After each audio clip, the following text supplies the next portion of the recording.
In this episode of Talking About Orks, we're going to be doing a shorter one this time because we're going to be talking about the Nob with War Banner. This doesn't sound like a unit that needs its own video, but I think the War Banner is one of the best things in the index. And if you don't have one or two, you should get one. And they're worth every point and every moment of work on the model itself.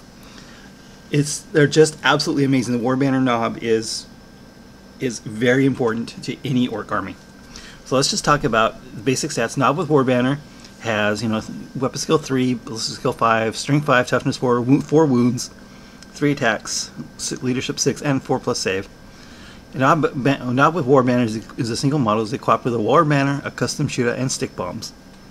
The War Banner is actually a melee weapon with strength +2 and 2 damage, no AP. Very interesting. So he's strength 7 in close combat. Custom shooter has 4 shots. It's basically a twin shooter. And War Banner. Clan units within 6 inches of any friendly War Banners add 1 to their hit rolls in the fight phase.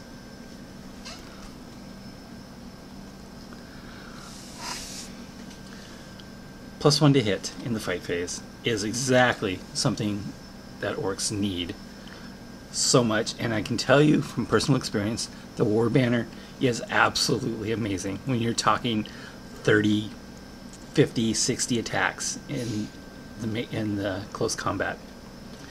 And the important thing to remember when it says clan, that means any clan unit. There's no restrictions to infantry or anything. That means cans, Gorkanauts, even the battle wagon with Death Roller are all +1 to hit.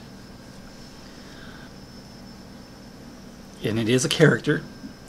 Infantry also has a Nob keyword, which I don't know if that doesn't really mean anything yet, but there are no options. It would be nice if I could give him something else to fight with, but it's okay. He's not really meant to fight. He's meant to stand there and keep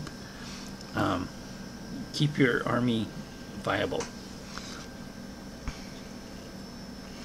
So when you're using a War Banner Nob, this is something you always got to think about when you're moving your models in the charge phase.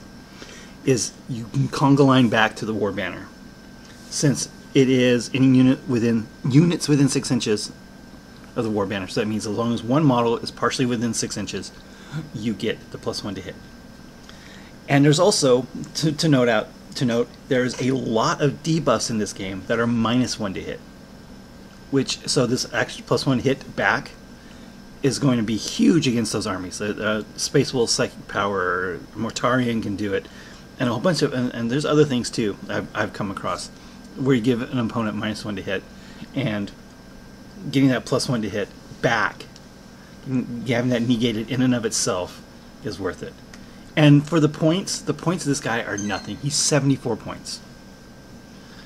You just can't beat it. You can't beat it with a War Banner. And besides, if he does get in close combat, the idea of him hitting somebody over the head with his War Banner is hilarious.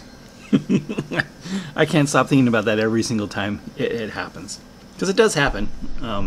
Make no mistake. I've had the War Banner Nob plenty of times. I've had the War Banner targeted many times. Usually it only takes one fight phase before your opponent goes, okay, that guy has to die. Because I mean, the difference between when you're rolling, 30 or 40 dice, you're going to roll a lot of 2s. And, there are times when I roll 20 dice and I get all 20 hits because of this guy. Of course, there's also time I only get 15 hits, but you're still, it's a 16% difference for 74 points. It's worth every point. There is I don't know if the model's still available on the GW website, because there was a Nob with War Banner model. The one I use is the War Banner from the old metal Nobs kit on a Black Reach Nob body. That's what I have. So the conversion of opportunities are done. And of course, being a War Banner, it's just a stick with some icons. You just take some plastic card and some rivets, and make whatever War Banner you want. Have one that matches your clan if you want to. Bad Moons, Blood Axe, Goths, whatever clan you want, you can make a clan-specific War Banner really easily. The modeling opportunities are there.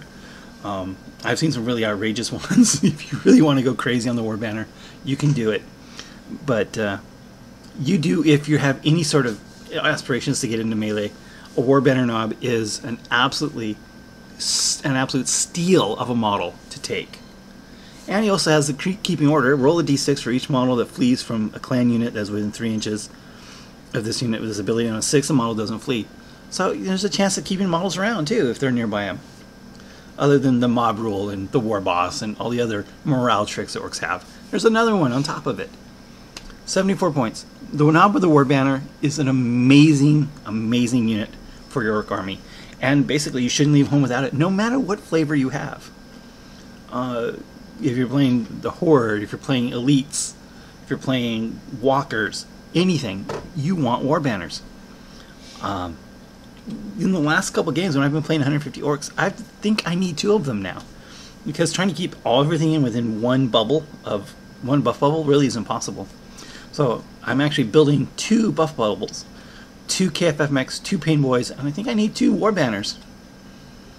And so I'll have 1 unit, 1 buff bubble with Shooters, one buff bubble with Sluggas and the War Boss. And both of them with a War Banner. Because even with Shooter Boys with a War Banner, because now if they're still over 20, so they get the +1 attack, so you shoot twice with the Shooters, +1 to hit with the War Banner, and the +1 attack from having over 20 models. The Shooter Boys are great with the right buffs.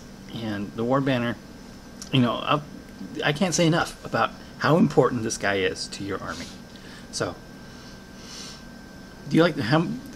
And again, the modeling possibilities are great with this guy. So much you can do with him. Yeah, not much else to say. Probably one of the most important things you can get for your Ork army is a Knob with War Banner. So if you don't have one, get 1 or 2. You won't regret it. Thanks for watching. Thank you for watching this episode of Talking About Orks. Please subscribe and hit the bell button for notifications for new Talking About Orks videos every Wednesday, new battle reports every Friday, and hobby videos whenever I can. Thanks for watching.